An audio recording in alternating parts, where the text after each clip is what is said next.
Welcome back to the show, everybody. So listen, whether it's getting your partner to do more housework or getting your colleagues to back your latest idea at work, we all end up spending considerable amounts of time trying to be persuasive. So how can we sharpen our skills and become more persuasive in our everyday lives? Well, leadership expert Kendra Reddy is back to show us how. Great to see you. Thank you. So good to be back.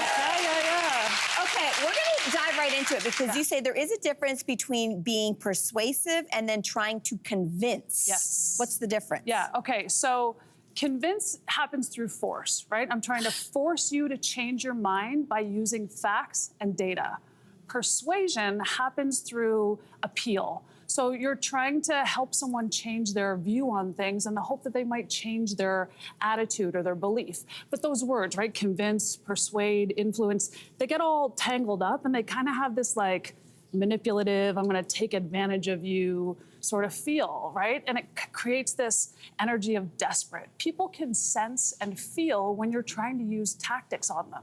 It sets up almost like a tug of war dynamic and both sides are digging their heels in. I feel like we felt that on the show sometimes. I've done that. Probably you. Oh my God. So how do we avoid? This is the important question. How do we avoid that energy and approach these kind of conversations from sort of a more neutral place? Yeah. So I'd say the first thing is stop trying to make anyone do anything and start listening with curiosity.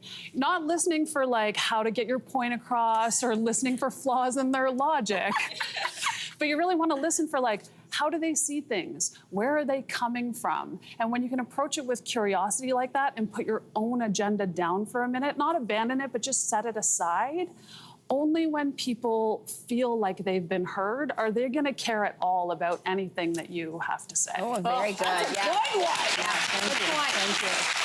Okay, here we go. We're going to throw a bunch of scenarios at you, Kendra, and you're going to help guide us through how we can ultimately get what we want, I guess, but in a persuasive way. Yeah. Okay, so here's the first one. How do I persuade my husband and child to do more work around the house? So common. I'd say instead of complaining or nagging, you want to talk about the impact it's having on you and then make a direct request. So it could sound like this. Hey fam, I noticed that I'm doing the lion's share of all the housework, and not only is it draining my energy, but I'm starting to feel resentful. So as a family, I'd love us to talk about how do we renegotiate the workload. Then it makes it about all of you, and it starts a more useful conversation. Okay. Okay, good try. That's better than, pick up the phone! I'm not doing this! Sorry. You're safe. You're safe. I got you. Okay, thank you. Okay, let's turn to the workplace. Because some people struggle with talking to their bosses about working overtime and maybe going home on time. So what's the best way to approach that with our bosses? Lots of people struggle. I'd say don't go in and lead with what you can't or won't do anymore, because all your boss is gonna hear is no, and they're gonna panic about how is the work gonna get done if you're not here. So I would suggest going in with a solution. Make a high-level plan of how resources might be reallocated so that the work gets done and you get to leave on time. So you could be like, hey, boss, listen, I know we're really busy, I know resources are scarce, and this is unsustainable for me right now. So I put a plan together on how we can maybe do things differently and I can still leave on time.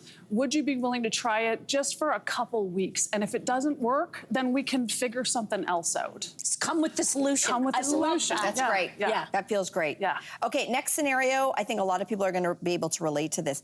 How to talk to your aging parents about their death plans and aging.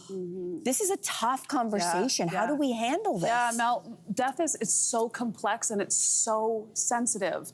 Most of us aren't comfortable thinking about it for ourselves, never mind talking to someone else about it.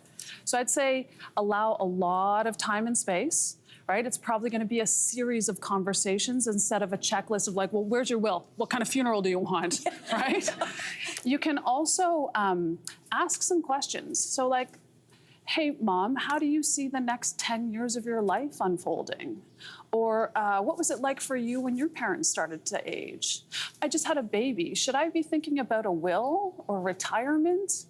And the answers to those questions are probably going to give you some clues to where they're at and what kind of planning they may or may not have done. Wow. Love that. Yeah. Kendra, to sum up this conversation, I've made notes, believe me. What would you say are the top 3 secrets to communicating with persuasion? Okay. I'd say 1, drop your agenda.